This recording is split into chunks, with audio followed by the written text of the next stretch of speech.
Alright everyone, welcome to Thursday's video, and after me thinking that it was Wednesday for the whole of Tuesday, thanks to the hundreds of you that pointed that out and kept me right, and then not actually doing a video at all when it actually was Wednesday, we are finally here, and we're going to be taking a bit of a look at the Celtic first team squad. And kind of pondering where that could sit ahead of the new season. And for all of the glory and the enjoyment over the past month, and it has been amazing, yeah, I'm not quite sure what we're going to find here. It's like, I don't know, what analogy could I use? I'm roped in now. I guess it's like having a messy bedroom and locking the bedroom door and going downstairs and having a party with all your friends round for a month, and our friends are Kilmarnock and Rangers, I know, and we've enjoyed ourselves a lot, but now they've left and we need to go upstairs and see what's going on in the bedroom. In the bedroom, if you've not already got this, is the Celtic first team squad. It's going to be a long video.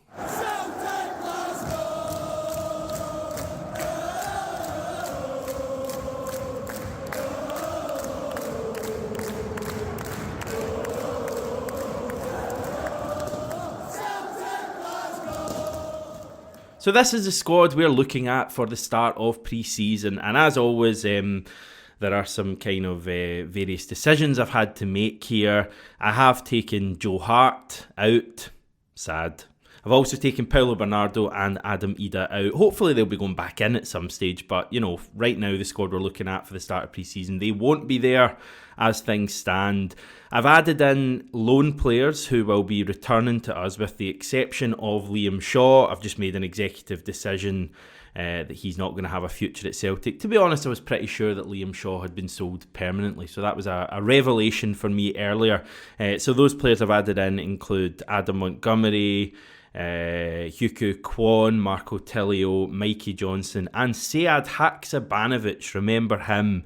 Alexandro Bernabe and Johnny Kenny are also out on loan, but until the end of 2024, so I've left them out. And there are a hell of a lot of players I don't see any future for at the club there, which I guess sums up how bad our recruitment has been over the past 12 months. I mean, just look at the two wing positions. There are 9 names there, and I think potentially only James Forrest and Dyson Maeda can be considered good enough at this stage.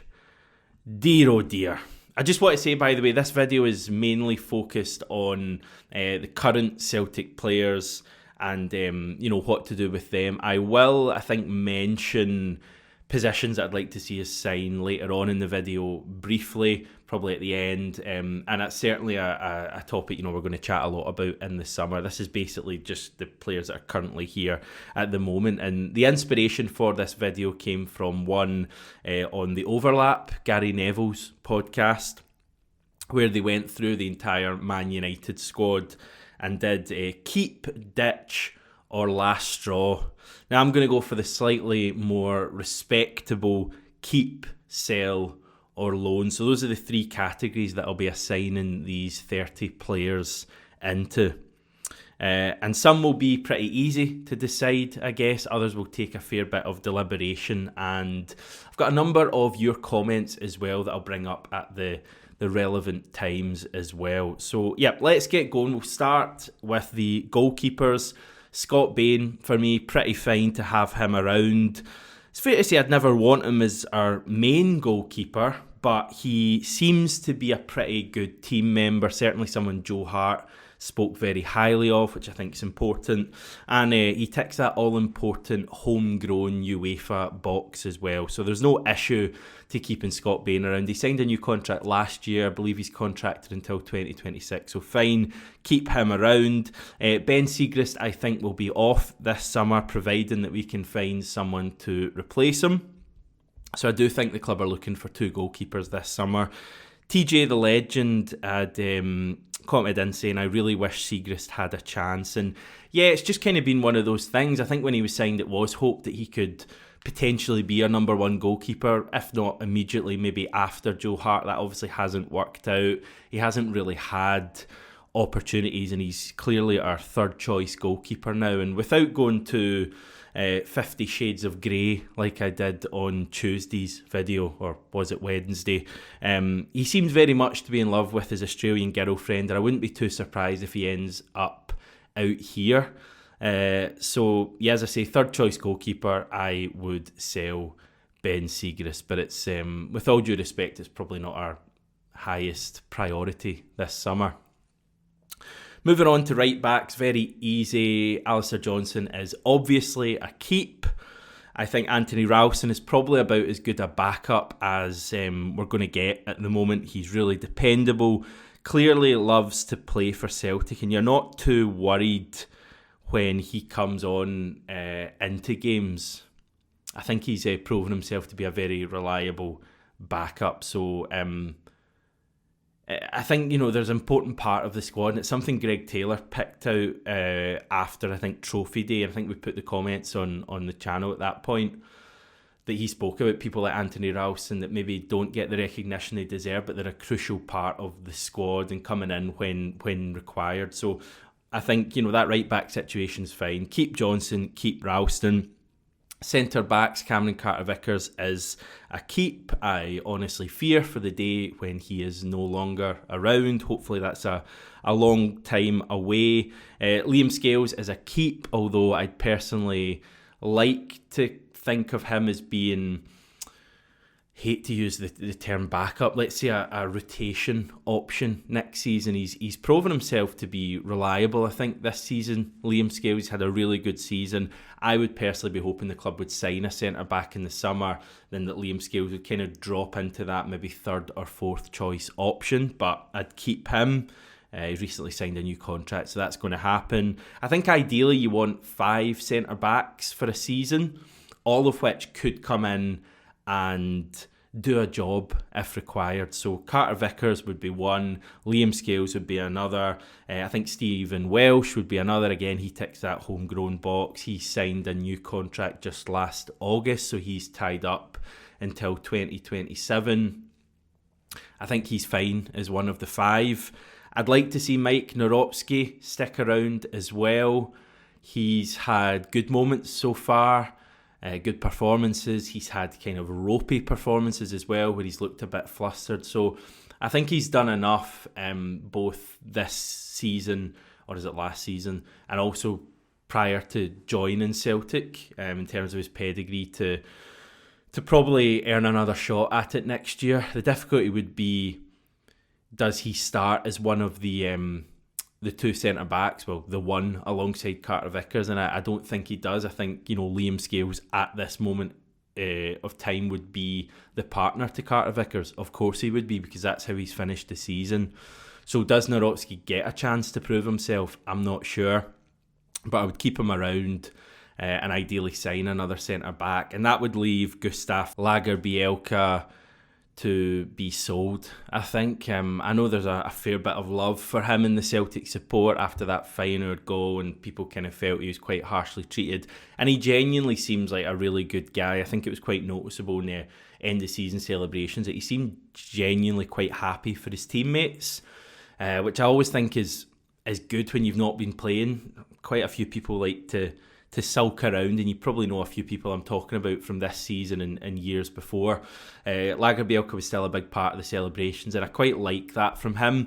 I think the bottom line here is that he's not fancied by Brendan Rodgers. The rumours early in the season were that it was just his pace and him on the turn that Rodgers didn't fancy, and they were, I think, famous WhatsApp whoppers, as we like to call them, but I think there may well be a fair bit of truth in them, because he does seem pretty slow on the turn.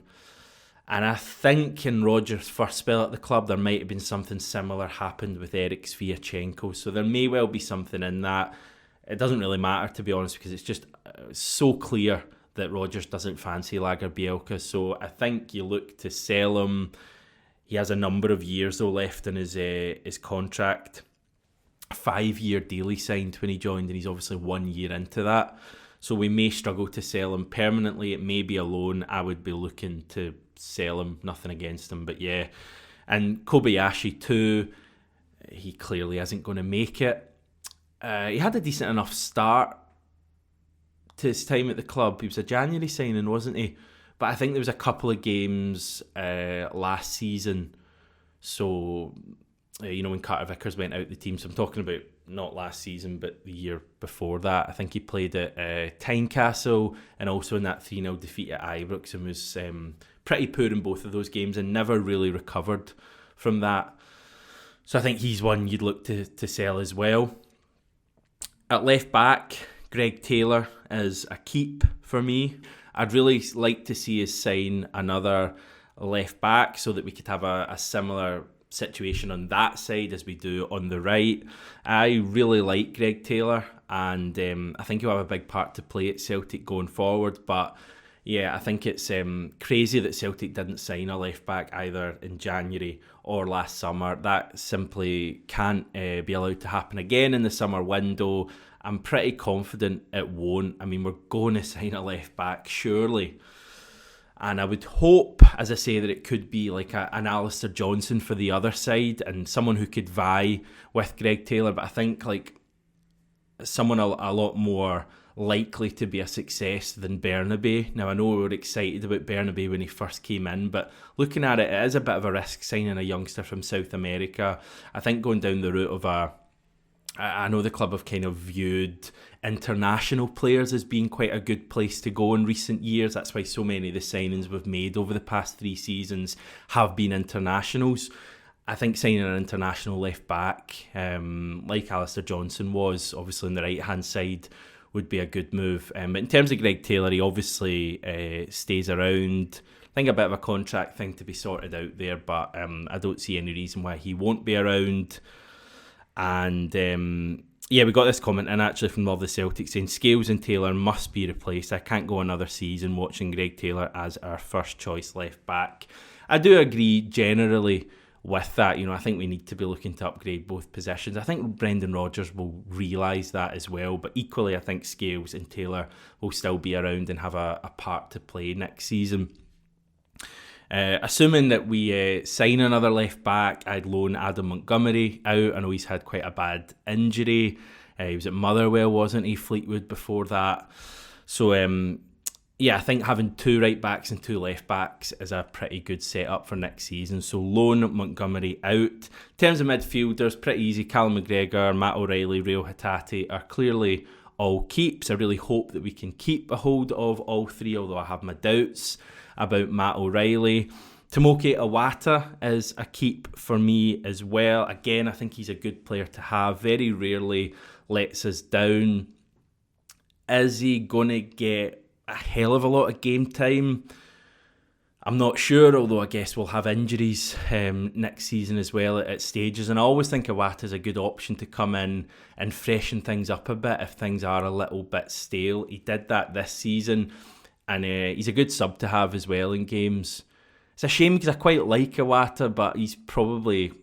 The difficulty that we have in that position, the kind of deeper midfielder, is that you need to be pretty amazing to nail down a spot because probably our most consistent player along with Carter Vickers and our captain is Callum McGregor. So you're not really going to sign a player who gets much game time in that area. And if they do get a chance, they need to be spectacular. Pretty much perfect to keep that place when McGregor comes back. I think that's part of why we've had so many issues in that position in recent times. Abelgard, McCarthy, Ideguchi. I feel like there was another one in there as well. But Iwata is a keep for me. Daniel Kelly, I've said this before, I would loan him out to get him more game time. I know there's a bit of a contract situation there to be sorted out. I believe he's out of contract at the end of this calendar year. So ideally, you get that sorted pretty soon. And I think you'll loan him out to another Scottish Premiership team. Get him playing because he's probably kind of past the Lowland League type level. But he's probably not going to get many opportunities in the first team next season. Certainly many starts. So I think that's the obvious step. Get him out on loan. I don't care that he's maybe a wee bit younger than we'd normally loan players out like that. Get him out on loan, get him playing and see what happens from there. I'd say similar to for Odin Thiago Home, although I know TJ the Legend says he still has faith in Home. I'm not sure about Odin Thiago Home. I saw him a couple of games at the start of the season when he came on as a sub, and there was one game in particular that I think he was quite impressive. Can't remember exactly what game it was, but I remember people coming away and saying, this guy looks like he has a bit of dig, a bit of quality. It's hard to know because we haven't seen him really at all in the second part of the season. But you always wonder if there's a reason for that. He's clearly not going to feature much next season. So why keep him around again? I don't think the squad gets significantly weakened if you let Thiago Home go out on loan. So that's what I'd be looking to do. And again, you see how he does and take it from there. And the same for Hyuku Kwon as well. He was on loan at St Mirren second half of last season. Did pretty well from what I hear. Picked up an injury, I think, a month or so from the end of the campaign and missed the rest of the season. So it'd be interesting to see if St Mirren were keen on re-signing him for the new campaign. If so, again, I think he's one you get away, see how he gets on, and you're kind of not losing anything. Not losing anything by loaning Kwon or Home out. You've got the potential to gain everything if they do pretty well. And now we move on to the wingers. Wow. Right, Pierce Solly getting in touch saying, can you see one of Palma, Yang or Kuhn being loaned out if we have a better quality winger coming in? Well, yes, I would loan out one of the three. Stay tuned to find out who. It's not Nicholas Kuhn. I'd keep Kuhn around and I'd hope that the close season would do him some good. Kuhn had his good moments. There was a run of, I think, 3 or 4 matches when he looked really good. He looked electric. He kind of reminded you of Paddy Roberts a little bit. He was getting assists. He was drifting inside and you were thinking, right, we've really got something here. Faded badly at the end of the season.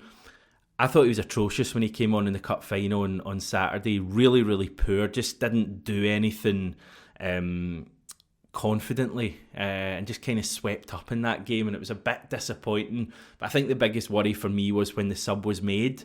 I kind of thought like that's what might happen here. When Rodgers made that sub, it was probably James Forrest who came off for Kuhn.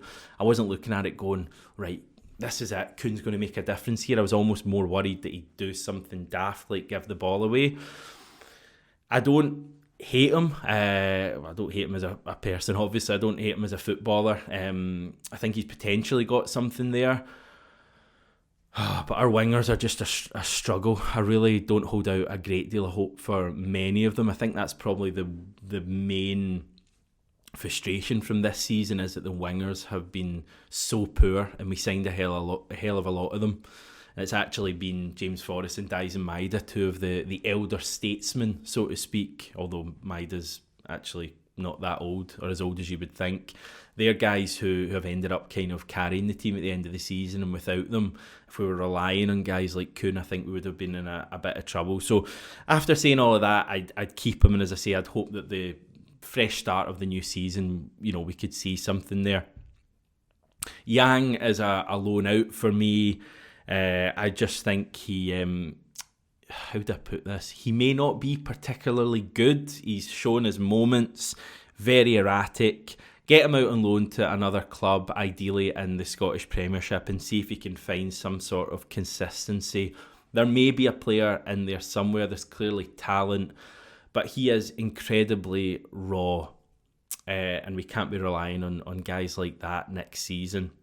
James Forrest has another year to run on his contract. I would obviously keep him around. I'm kind of intrigued to see what kind of role James Forrest will play next season. I think people will very quickly, and you might surprise me, but I think a lot of people might look at James Forrest next season and go, right, it was good what he did at the end of last season, but he really can't be starting for his next season. I wouldn't be so sure. I think James Forrest has stuff to give yet. He's not as old as you may think. And I think if he can kind of keep up that form from the end of the season, we'd all be very happy. I think he's very underrated, James Forrest. And very experienced as well. He's always going to give you goals. So yeah, I'm obviously going to keep James Forrest around for next season. Marco Tellio, I believe, will be returning from Melbourne City. He's not had a lot of luck with injuries. I actually work for Melbourne City doing their social media for home matches, and I've seen Marco Tellio play once, I think, this year since he joined them. So that kind of sums up the issues he's had with injuries. I think he looks decent enough. He scored a really good goal for Melbourne City in a game against Sydney. It's one you probably remember. Long kick from the goalkeeper. Amazing first touch and kind of drills it in with his left foot. So there's talent there. I'm just, again, not sure Brendan Rodgers fancies him at all. I think he fancies him even less than people like Yang and Palmer and Kuhn, which is probably saying something. So, yeah, I would probably look to sell Marco Tellio. It's probably just not going to work out. Left side, Lewis Palmer. I'll repeat everything I've said about the other wingers. I'm just not sure about him. I think he managed 10 goals for us this season, which was pretty good. A couple of them came in the Champions League. Could have had 3 as well with that disallowed one against Lazio. That's the thing I'm clinging on to. Lewis Palmer was one of our better performers in the Champions League. If you look at the real moments of quality we had, like that goal against Lazio that I know was disallowed, but you still take into account the touch and the finish. Real quality. The driven finish against Atletico Madrid was real quality as well. So it was him, Matt O'Reilly and Kyogo were kind of the real quality players we had. So I'm kind of wondering what happened to Palmer second half of the season. But it really wasn't very inspiring watching him. Personally, I'll just be honest with you, I'm not convinced that he's going to be the answer at all. But equally, I don't know. I don't think there's anything to be gained from loaning him out. And, is it worth selling him? Potentially, that's how you feel. I think, 10 goals, he's probably earned another shot at it. A bit similar to Kuhn, which is strange to say because Palmer's offered us so much more than Kuhn, generally, in terms of output. But I put them in a similar bracket. Let's see what we can get from him next season. But I'd be lying if I said I was holding out too much hope. Maida, clearly a keep. Love the guy. He is... Celtic are a far better team with Dice and Maida in the side. That's what I will say. Rocco Vata, I'd probably let go. Without knowing for sure, it seems to be the way things are heading. I think he's out of contract this summer. Didn't seem particularly enthused during the various on-pitch celebrations at the end of the season, although maybe that's just the way he is. He's a young guy after all. But even if he signs a new deal, is he really going to make that breakthrough? Is he going to get those opportunities? I would probably be kind of not too bothered if he was sold, to be honest. Same goes for Mikey Johnson. Listen, it's been a long old road, but it's probably the time to part ways. He had what seemed like a pretty successful loan spell at West Bromwich Albion. It'd be interesting to see if they're keen to sign him permanently. Maybe if they are, we could make a few million on Mikey Johnson. I was about to go for another analogy there. I'm not going to bother because it was even weirder than the bedroom one. But I just think constantly you're looking at it with Mikey Johnson and thinking, he's done quite well at West Brom. Maybe we should just bring him back. Maybe this is the time he can do it.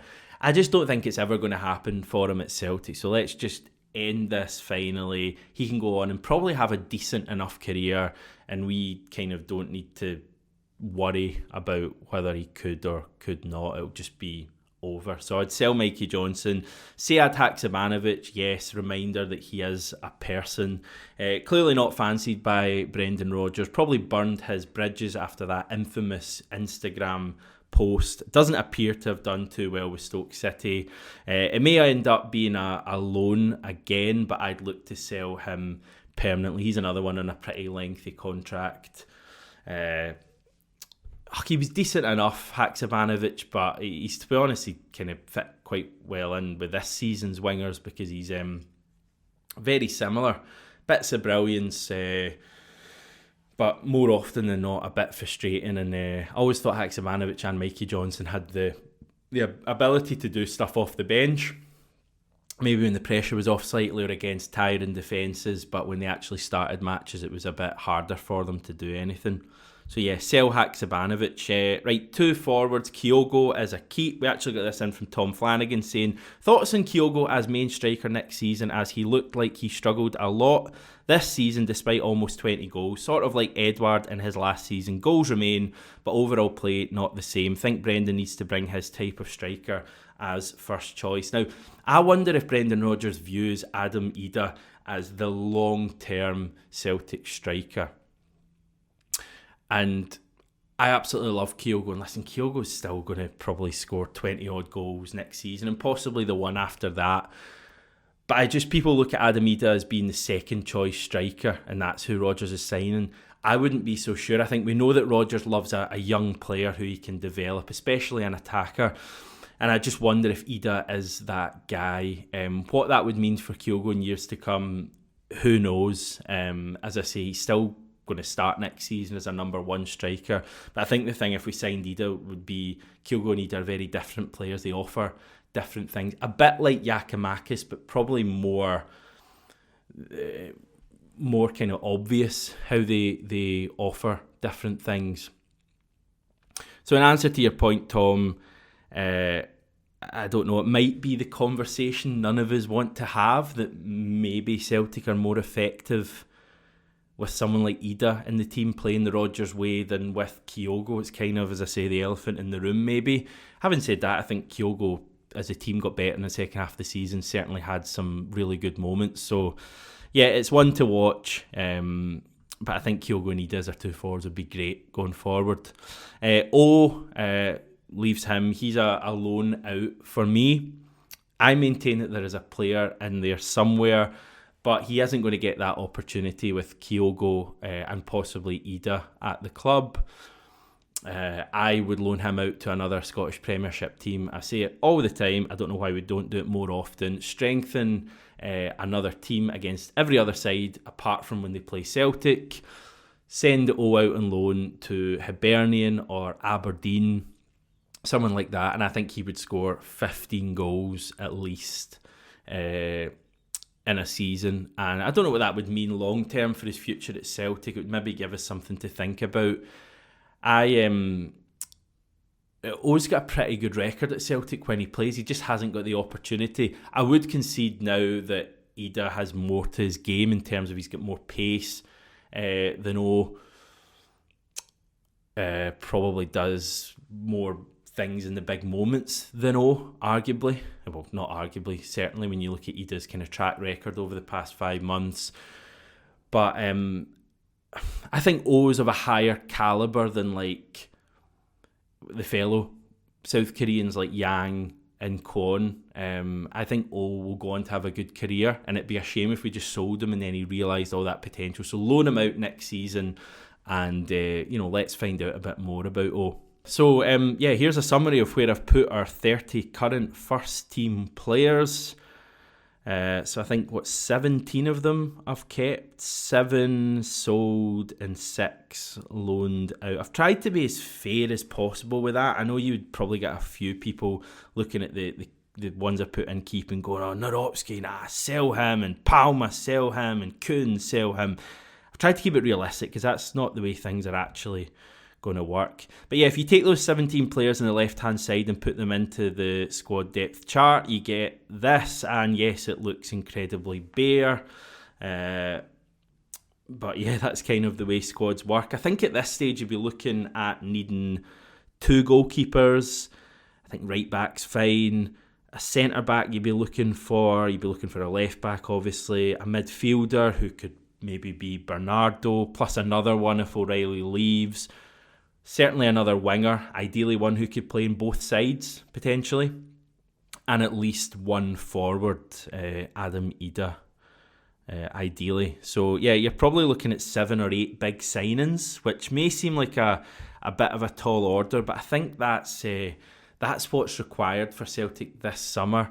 As I say, the last month has been amazing. It's been really incredible, and the team have really stood up. But I think you would look at it, and in the main, it's been players who were already at the club, probably with the exception of Idah and Bernardo. Apart from that, it's been players who already had success with us previously.